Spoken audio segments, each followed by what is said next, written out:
Steering छाड़ आंदोलन ओहरिबाकू driver को विधायक निवेदन। ओडिशा ड्राइवर संघर निष्पत्ति प्रकार 7 दफा दाबी नहीं दीर्घ 5 दिन है स्टीयरिंग छाड़ आंदोलन में सामिल होती रायरंगपुर ड्राइवर संघ। फलस्वरूप नहीं असुविधार सम्मुखीन होती रायरंगपुर समेत समग्र ओडिशावासी। जनसाधारण समेत स्कूल छात्र छात्री शिक्षक शिक्षयित्री सरकारी बेसरकारी कर्मचारी वाणिज्य प्रतिष्ठान परिवहन सेवा एक प्रकार ठप हो जाइछि।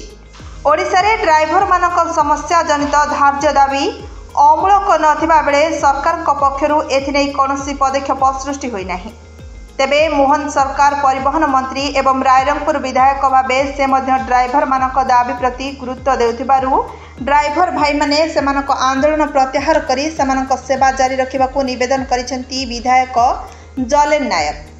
आसंता किछि दिन रे राज्य सरकार ड्राइवर मानक समस्या प्रति एक ठोस पदक्षेप ग्रहण करिवे एवं न्याय देबा पई 100% चेष्टा करिवे बोली गणमाध्यम जरिया रे रायरंगपुर विधायक जलेन नायक ड्राइवर भाई मानकू आंदोलन रो ओहरी जिबा सह जनसाधारण को सहयोग करिबा पई विनम्र अनुरोध करिसेंती।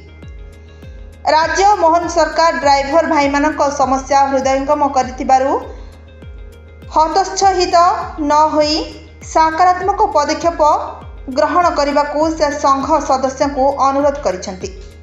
Rairangpur Akshay Biswal report Narad news Odia.